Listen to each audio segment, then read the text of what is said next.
for the Pledge of Allegiance. I pledge allegiance to the flag of the United States of America and to the republic for which it stands, one nation, under God, indivisible, with liberty and justice for all. Mr. Mayor, just a point of order. Could Councilmember Cookerly advise where she is just to ensure compliance with the act? Have to be out of the jurisdiction. She did to Hi, me. North Carolina. Thank you. Thank That's all I you. need. Okay, Thank you. Okay, will the city clerk please say on the next item? Mayor, that next item is approval of the meeting agenda, agenda item number 22138. Okay, thank you. Before we open up for a motion, I would like to add an executive session to discuss land acquisition, potential litigation, and personnel. Can I open up for a motion? Mr. Mayor, I make motion that we accept the agenda as read with the addition of an executive Second. session. I guess the second got before the motion. So we have a motion from Councilmember Morgan, a second from Councilmember Cookerly to approve the meeting agenda with the addition of the executive session. All those in favor, please say aye. Aye. Any opposed? That's unanimous. Public comment. City Clerk, do we have any public comment? We do not, Mayor. Okay, so I'll waive the public comment and ask you to call the next item. Mayor, that next item is the consent agenda. Item A is approval of the April 11th, 2022 City Council meeting minutes, agenda item number 22139. Item B is approval of the April 18th, 2022 special called council meeting minutes, agenda item number 22140. Item C, approval of an annual exclusive facility use agreement between the City of Milton and Birmingham United Methodist Church to permit recreation program at the Port Wine Baseball Field, agenda item number 22141. Item D is approval of a change order number 1 to task order for BM&K to provide construction inspection services for the Hopewell Road at Bethany Bend Way intersection project. It's agenda item number 22142. Item E is approval of a construction services agreement with Gracie Gray Contractors, Inc. for guardrail replacement on Francis Road at Thompson Road. Agenda item number 22143. Item F is approval of a public sector software as a service agreement between the City of Milton and Target Solutions Learning, LLC, doing business as Vector Solutions for a learning management system known as an LMS. It's an agenda item number 22144. Item G is approval of a professional services agreement between the City of Milton and Heath and Lineback Engineers, Inc. for the Crabapple Road streetscape design. Agenda item number 22145. Our final consent item H is approval of a construction services agreement between the City of Milton and Big Oak Landscape LLC for fence repair, cleaning and sealing at the Milton Public Safety Complex. Agenda item number 22146. Mayor Jamison? Thank you. May I have a motion on the consent agenda? Mayor, I move that we accept the consent agenda as read. Second. Okay, I have a motion from Councilmember Moore and a second from Councilmember Verhoff on to approve the consent agenda as read. All in favor, please say aye. Aye. Any opposed? All right, that's unanimous. So we will move on to reports and presentations. Will the city clerk please say on the first item? Mayor, that item is presentation of the City of Milton fiscal year 2021 annual audit. It is agenda item number 22147. Ms. Bernadette Harville. Good evening, Mayor and Council. This evening, we are here to discuss the annual audit for fiscal year 2021. By law, the city must undergo an independent audit annually. The city procures a qualified auditing firm through the formal request for proposal process. Milton's current auditing firm is Malden & Jenkins, LLC. As part of the process, finance staff, along with the Malden & Jenkins team, prepare an annual comprehensive financial report, which includes the audited financial statements and a detailed technical recap of all financial activity for the year.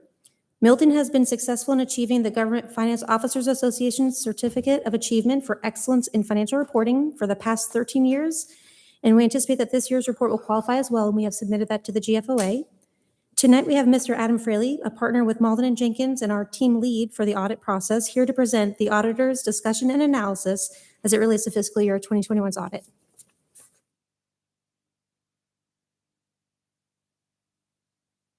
Thank you. Thank you, Mr. Mayor, members of council, for having me here this evening. As Bernadette mentioned, I am was the partner over the external annual financial audit, and I'm here to present the results of that this evening. And all right, so you all see the auditor's discussion analysis, I believe, correct? Not yet. Coming up? Okay. I'll pause just a moment. Okay. Well, while that's coming up, so, oh, there it is. So I know that the annual comprehensive financial report's been distributed to council. And of course, that's kind of, that's kind of the nuts and bolts of it. That's the city's financial statements that we render an opinion on. This auditor discussion analysis is what we put together. Really is our presentation. It goes over some of the required communications that we have to communicate to the governance, as well as the results of the audit, some of the financial highlights, that sort of thing. I'm not going to read every page of this to you. I'll try to refer to which page I'm on so you can follow along in what I call the AD&A, easier to say. And so I'll scroll through that and just hit on a few of these items here.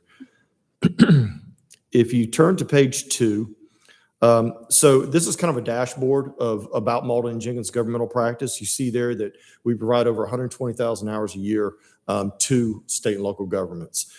We are a full service CPA firm. However, we have a large niche within the firm that serves governmental, both advisory and assurance practices. At the bottom there, again, I was the engagement lead partner. Will Durzis was also on the team, and he was the engagement manager over the audit. And then these are just some other industries and other services that we provide. Again, full service CPA firm, but a large niche within the governmental sector. So this is kind of the bottom line, if you will. The city's financial statements are the responsibility of the city. The city's finance department, by law, as Bernadette mentioned, is required each year to put together a set of financial statements, have those audited by external auditors, and submitted to the state of Georgia within 6 months of year end. They did put together the financial statements. We performed our test work and we rendered our opinion, which is technically called an unmodified audit report. You'll see there in the middle. We oftentimes refer to that as a clean opinion. What that means is that based on all of our test work, the financial statements are considered to present fairly in all material respects the financial position and the results operations of the city as of and for the year ended September 30th, 2021. On the next page, again, as Bernadette mentioned, the city goes above and beyond what's required by state law by putting together an annual comprehensive financial report, I'll refer to as an ACFR. The additional sections of the ACFR are the introductory section you'll see there under the first large bullet, and then the statistical section, which is the third bulleted section there. And a lot of good information. The introductory section just kind of introduces the whole report, tells a little bit, about the city's structure. The statistical section gives 10 years of information going back on the city, both financial, non-financial, good information, just to kind of learn about the city of Milton as you're looking at its annual financial statements.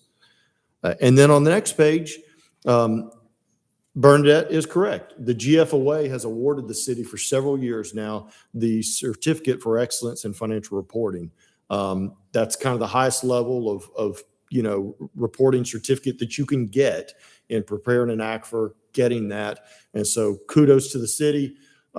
Big pat on the back to the city's finance department for going above and beyond what's required by state law and putting together a really good document that meets their standards for their programs. So that's really good. And again, of course, the city did submit timely the current year ACFR for consideration in that program once again. Okay, just real quick, some of the highlights. The government-wide financial statements, that's the city as a whole. Of course, the city's broken down by funds. The city as a whole, when you put it all together, include all the capital assets, any long-term debt, that is the government-wide financial statements in this section. You'll see there that total assets were about $212 million, offset by total liabilities of about $65.7 million. And the result, or the difference in those two numbers, is the city's net position. So it's kind of the equity, if you will. and that's about $146 million. Of course, the cities, a lot of their assets are in capital assets, infrastructure, et cetera, to the tune of about 92 million.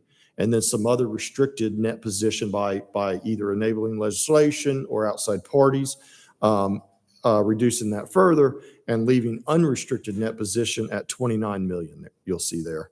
That's what's considered kind of available for future operations. The city did add to its net position this year. Scrolling down, sorry. The city did report a change in its net position this year of about 16.9 million. You'll see it there at the top of that page. So that was the city as a whole, but the city's main operating fund is the general fund. And so this section has just some financial highlights and some charts on the city's general fund. And you'll see there the general fund revenues of the city, obviously mostly made up of property taxes, followed by sales taxes after that. And then you'll see the other components broken down in the pie chart there. And then on the next page, general fund expenditures in a similar pie chart, most of it being in public safety, followed by other general government administrative type expenses, and then closely followed by that with public works expenditures. And then down here on page, sorry, I'm not referring to the pages, page 10, this is general fund revenues compared to expenditures. And you'll see that over the last, looks like 6 years here, where the revenues for the current year were about 36.5 million. I'm sorry, the revenues 37 million compared to expenditures about 36.5. And actually I said that backwards, my apologies. And then at the bottom, you'll see there, the current year, the city actually used about $665,000 of fund balance. And you'll see that charted over the last 6 years as well. And then if you'll scroll down with me to page, let's see, this is page 13 under compliance reports. So we did do a financial statement audit this year. The city also, with federal funding, was required to undergo a single audit as well. And so you'll see notes about that here, where we actually issued a yellow book report and a single audit report. And that's a single audit in accordance with uniform guidance over the federal expenditures. Anytime you have federal expenditures of federal dollars over $750,000, you're required to have a single audit, which is a compliance natured audit. And so we conducted that as well. And you'll see the fact that we issued a single audit report. And again, it was unmodified as well. At the bottom of page 13, this starts going into our required communications. I'm just going to kind of hit on just a couple here that I'd like to. On page 14 at the bottom there, it asks us to report to you whether we had any significant difficulties encountered in the audit. And then at the top of page 15, whether we had any disagreements with management.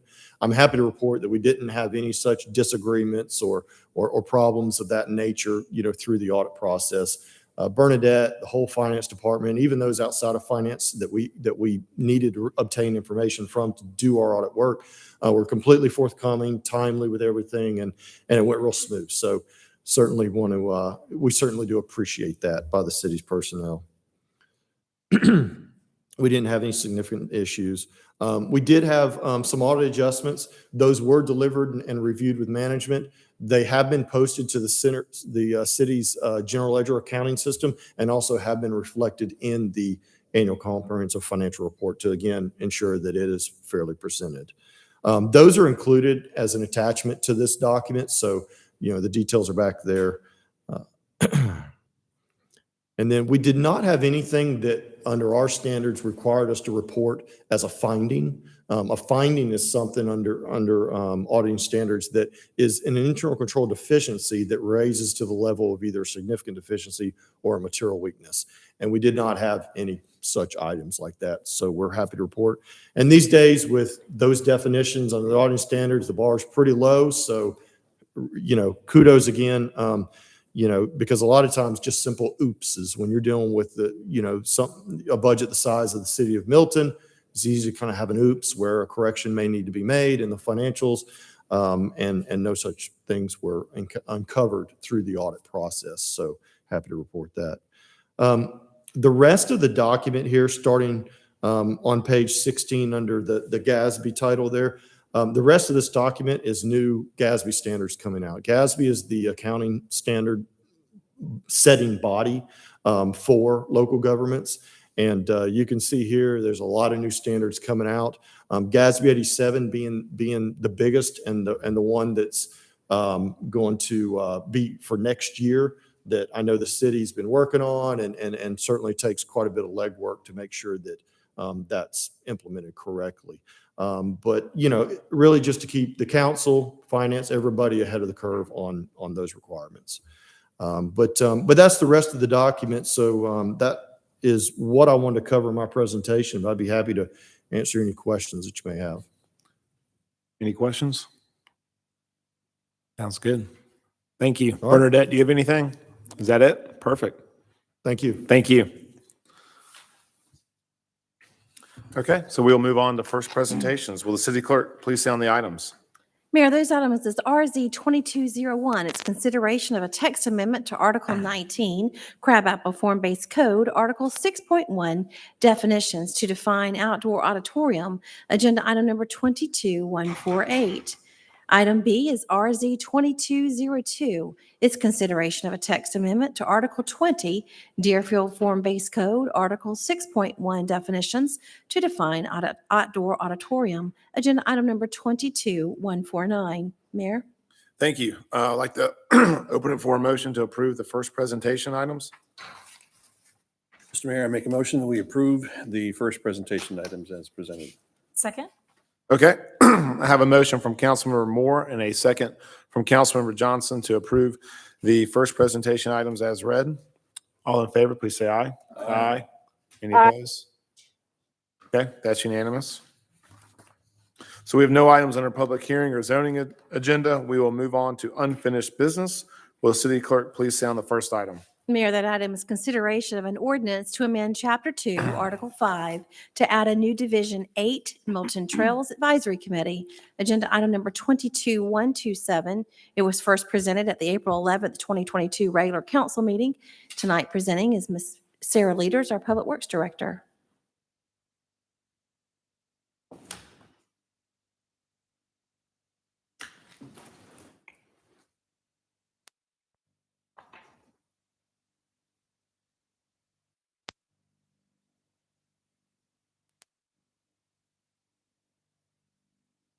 There we go. Good evening, Mayor and Council. So this is a presentation on a proposed ordinance, again, to create this new Milton Trails Advisory Committee. The committee was identified in the strategic plan as well as the comprehensive plan as an objective to create a standing committee called the Trails Advisory Committee to help prioritize and guide the build out of Milton's trail system. This was discussed at the March 14th work session, and I'll go over kind of some of the discussion that came out of that. And then the first reading was April 11th. Tonight's the consideration of the ordinance. So in the code, Chapter 2, Article 5 is the boards and commissions, committees, and authorities section. And so this would be creating a new division under that set up for the Trails Advisory Committee. The sections that I'll briefly go over that are included in that ordinance are creation, membership, governance, term, conduct of business, volunteer members, staff, and logo. And one other thing to point out is that it was set up on a similar framework to the Milton Green Space Advisory Committee. That was the most recently formed committee. So we used a lot of some of the same framework in creating this committee. So first of all, the mission and purpose is really to participate in the bicycle, ped, and trail project planning and development. Another purpose is to facilitate the achievement of trail-related objectives and goals of the city, establish policies and procedures to govern the committee, and then to assist city council and staff in an advisory role on an as-needed basis. And I wanted to briefly highlight the as-needed basis. We see this originally being a every month or every other month type of committee, but we did want to give some flexibility, and if based on the number of projects that are going or the planning underway or the projects under construction, there may be a need to meet more frequently or less frequently. So that could adjust again, based on the needs and the purpose of the committee. For the membership, one thing we discussed in the work session was if this would be appointed members or if there'd be an open nomination. And the direction we received was to proceed with a appointee structure. So each city council member and the mayor shall nominate one designee. And then these were some of the items related to that they would be within each respective district, confirmed by a majority vote. They would be sworn in members. They may be removed for convenience upon majority vote, removed if they miss more than 3 consecutive meetings. And that is in addition to a general criteria of all our boards and committees is that they attend at least 2/3 of the meetings in a calendar year. So this was like the Green Space Committee. If there's more than 3 consecutive meetings missed, that's also a condition of this committee structure. Subject to the Ethics Code and then the Open Meetings Act. They're allowed to have executive sessions if applicable. And then these are the remaining sections. Again, these are a lot of the similar framework to the Green Space Committee with the terms running concurrent with the nominating council members, meet at regular intervals as necessary. There could be volunteer members that could help be liaisons to the community for some of the work being done by the committee. Staff would serve in an official capacity and attend each meeting, and then there could be a logo adopted by this group. And this was a similar slide to at the work session for the kind of candidates we'd be looking for are enthusiastic and talented people interested in trails. And then there's quite a range of some of these broad skills for who could make up the committee, from someone that just understands rural nature to environmental construction. We'd like to try to get a good representation of different uses for the trail system, and then some of the more the PR type skills of grant writing, sponsorships, marketing, social media. So we wanted to end with, as we're looking to establish this committee, if we still would like, if you all would like staff's assistance in putting out a call for nominations to assist in selecting a designee, or if everyone has someone in mind already, but just wanted to bring that up as an option as we're looking to establish this committee. And with that, if there's any questions. Questions for Sarah? I know you want some feedback on soliciting? Yes. Okay. Council have any? Hey, Peyton. Yes, Carol? Peyton. This is Carol. Yeah, I have a designee in mind, so I'm good in that area. However, anything else wants to see is fine. I just heard she had a designee in mind, so she's good. I know I have someone in mind. I actually have a whole list of people that I have. Me too. So are y'all, I don't have anybody in mind. what do you think, Rick? Same thing. I mean, I can go back to people that have been involved in the past, but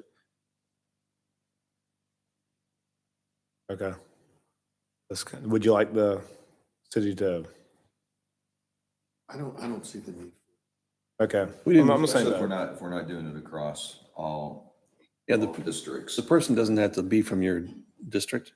They do, I think it does. They do. They do. Okay. except for I'm Peyton's. good either way. So, okay, I think we got enough Thank you. direction on that, so that's great. Looking forward to it. Thank you. All right. So, see where we're at on this. Oh, we have to make a motion on this one. Okay. Yeah. Do we have any public comment, Tammy? We do not, Mayor. Okay, so I'd like to open it for a motion. Mr. Mayor, I'd like to make a motion that we approve the creation of the New Trails Committee. Agenda item. Second. 22-127. Say it again, Carol. I'm sorry. Second. Okay, so I have a motion from Councilmember Moore and a second from Councilmember Cookerly to approve agenda item number 22-127. Any council discussion? All in favor, please say aye. Aye. Aye. Any opposed? That's unanimous. Thank you. Okay, will the city clerk please stay on the next item? That next item is consideration of an ordinance to amend Appendix A of Chapter 34, Article 2, Section 34 through 24 of the Milton City Code to allow for collection of fees to rent the community center at 1785 Densmore Road and to reorganize the structure of fees. It's agenda item number 22128. The first presentation was held on April the 11th, the regular council meeting. Tonight is presenting is from our Parks and Recs Director, Mr. Tom McElvain. Good evening, Mayor and Council.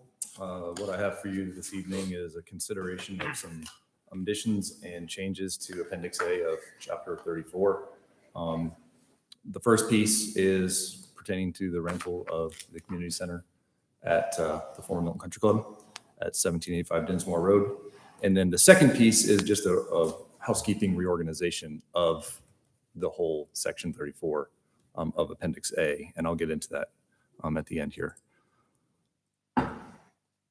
So staff presented this to council March 21st, regular meeting, seeking guidance and feedback on renting the community center or clubhouse located at 1785 Dinsmore Road. Overall, council was very receptive. There were a couple of recommendations or comments that were brought up in that meeting. The first was the mention of cleaning fees at the facility. And the second was establishing potentially a weekend and a weekday rate. As far as the cleaning fees, they are now included in there. There will be $160 cleaning fee applied to any rentals that have some high impact on the facility. If, a lot of people are there, or, if the chances are high that we're going to need cleaning, we're going to do it. If it's a 15-kid birthday party, might not need it. Never know there. What's that? That's very dangerous. It'll be established. We ask all those questions in the rental process. As far as the weekend and weekday rates, we were thinking let's check out the demand on the facility, and if we get a lot of interest and we get multiple people that are requesting the same weekend and we can't accommodate them, we can look into it at a future time to maybe increase that rate a little bit on weekends, or maybe, depending on what the demand is, reduce it during the week. I don't know. It just depends on what comes through. So tonight we're seeking decisions on the ordinance and additions and revisions as well that I'm presenting this evening. Now I'm going to breathe. This has all been seen before. This is the layout of the club and a couple of pictures. That picture on the bottom left was just taken last week. We got furniture delivered. It's looking real good. The facility holds up to 216 at the occupancy, and there are 123 spots available. Here's a list of our current rentable facilities. We have City Hall's Community Place, Broadwell Pavilion, and Bethel Community Center is usually a rentable facility, but right now it's being occupied by fire. The rate for all three of those facilities is $50 an hour, and the non-resident rate is $75. And these rentable facilities don't include our athletic fields, obviously, just comparable facilities that we have. And the deposits range from $50 to $350, depending on the space. Now, it's important to note that this facility is going to have an application-based rental structure versus what those other facilities are. You can just sign up and rent it. So based upon, what other activities we have going on at the space, we might have programming or tennis going on at the same time, or, a pool swim meet, and parking might not be available, or the facility might not be available because we've got other programs going on. So we have to do an application-based process. We'll take all those into account, and if we can accommodate, we will. Staff did research other comparable and publicly rentable facilities, and these were the rates that we came up with. $150 per hour for a Milton resident with a 2-hour minimum. The non-Milton rate would be $225 per hour per the ordinance of 50% higher. And then that cleaning fee is $160 with a refundable security deposit of $500. That would be refunded after the rental is over and the place checks out. I'm going to stop there and take questions before we move into the reorganization of Chapter 34. Any questions? Yep. All All right, so let's move into this. This is, all right. So this reorganization of Appendix A is essentially just more of a housekeeping item. No descriptions or fees were really changed in this besides the addition of the community center. And the reason being is the way it was structured before, it was really hard to add a new facility without keeping everything together. So you got athletic fields, and the next listed would have been, or a Bell Park, and then the next thing would have been like the Bethwell Community Center, and then the tennis courts rentals, and then the next thing could be the Cox Road Athletic Facility. So the idea was having categories and subcategories inserted. So when we add a new facility, we can tuck it in to the spot where it belongs without having to reshuffle everything below it because of the way that the structure was. And here's an example of a new section that was added. So we added athletic field rentals and then Bell Memorial Park, and then we could list off everything at Bell Memorial Park. And then Cox Road Athletic Facility would be listed next, and everything that's at Cox Road. And then we would move on to program fees and facility rentals in that structure.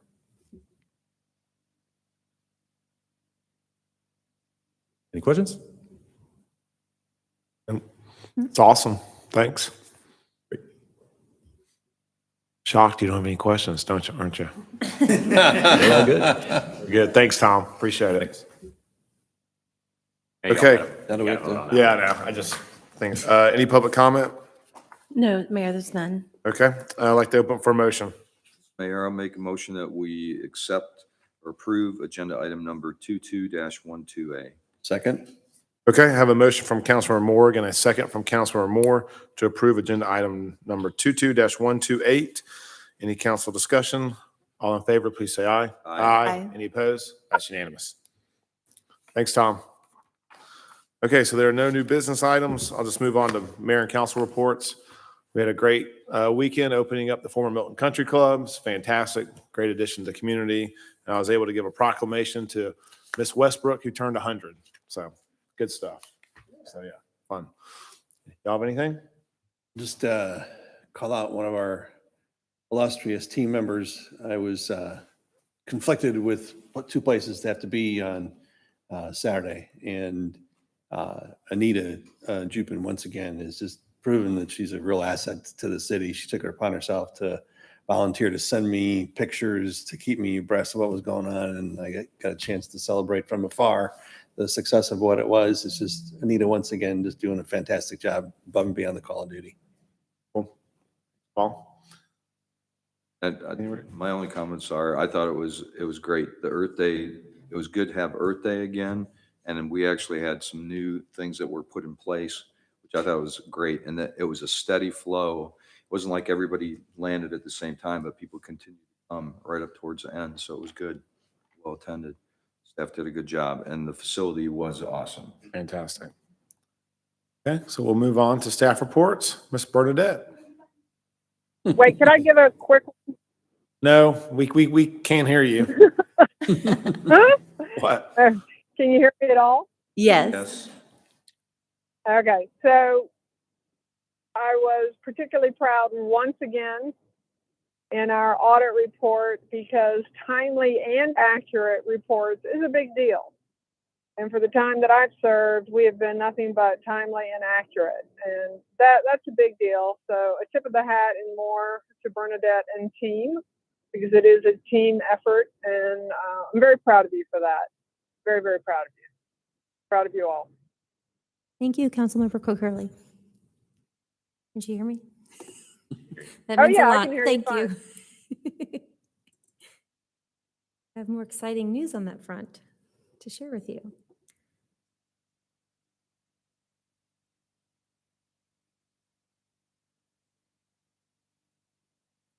Excellent. So good evening again. And as we did discuss earlier this evening, finance staff recently did wrap up the annual reporting for fiscal year 2021. And both the annual comprehensive financial report, which we discussed earlier, as well as the popular annual financial report can be found on the finance page of the city's website. Our ACFR is the technical report that probably gives a lot of people a headache, and you have to have kind of an accounting mind to want to look at. But we also produce the PAFR, which is the more user-friendly, more user-friendly version, kind of has beautiful pictures, graphics, focuses in on our general fund, which is most important typically to everybody who wants to hear some feedback, shows what assets we've taken on as a city, and those are both available, and we're really excited for you to take a look at them. We are also happy to announce that this is very exciting. Everybody got to take a picture last week. So our reports, which have been reviewed by the GFOA, including the most recent budget book for FY22, have all received recognition through the various awards programs with GFOA. And when a government receives all 3 GFOA awards, it becomes a Triple Crown winner. And Milton has been a GFOA Triple Crown winner for a few years now, and we look forward to continuing this tradition. At last week's picnic, Milton staff got together to celebrate efforts that all of the city staff make in being able to achieve these recognitions. And we took a group photo to represent how everyone at Team Milton has a hand in achieving these notable awards. It truly does take everybody. In order to produce those books, we have to have the work that goes on behind the scenes to get that done, and also you all in improving those efforts. So we really appreciate everyone's help towards that. And begrudgingly or not, I think everyone looks like they have a smile on in this picture. I may have had to pull out a few threats, but everyone got in and smiled, so it was really exciting to do that last week. On to some of our more recent dates and deadlines. Occupational tax certificate renewals were due March 31st to avoid any related late fees. Approximately 80% of our registered businesses have renewed as of last week. Finance staff will work with code enforcement to notify those businesses who have not renewed of their certificate to date so we can get those all in compliance. Homestead exemption applications were due April 1st, and staff are finishing up the processing of all the forms and will notify each applicant of the status of their application for the upcoming tax cycle. We appreciate giving this information as often as we can so everyone is aware of that. I know that not everyone has the internet available, so we try everywhere you go, if you can spread the news that we do have additional senior exemptions available for our seniors here at the City of Milton. They can come right in here and apply for those. And budget season is upon us once again. Each department has submitted their amendment requests, and those that reach the level of requiring council approval will be before you at the end of May, early June. Deputy City Manager Stacey Inglis will be leading a discussion at next week's council meeting related to eligible uses for Milton's American Rescue Plan funds, American Rescue Plan Act funds, and any budget-related amendments coming out of the discussions that council provides feedback on will be included in those amendments before presented at that time. And finally, staff has accelerated our timeline for the FY 2023 budget process. Everyone's very excited about that. At the end of this month, they have their new requests due as long as with their goals and strategies. And then at the end of May, we'll be presenting their ongoing initiatives. So we'll have the month of June to kind of really review ahead of schedule everything and make some internal decisions to bring forth before council along with those military discussions. And that is, in a nutshell, everything that's going on in finance. If anyone has any other questions, I'll be happy to address them. Questions for Bernadette? Thank you. Excellent, thank you. Congratulations. Once Thank you very again, much. I Triple appreciate Crown. that. Good job. Okay, I need a motion to adjourn into executive session. Second. All right, I have a motion from Councilmember Moore, and a second from Councilmember Moore. All in favor, please say aye. Aye. That's unanimous.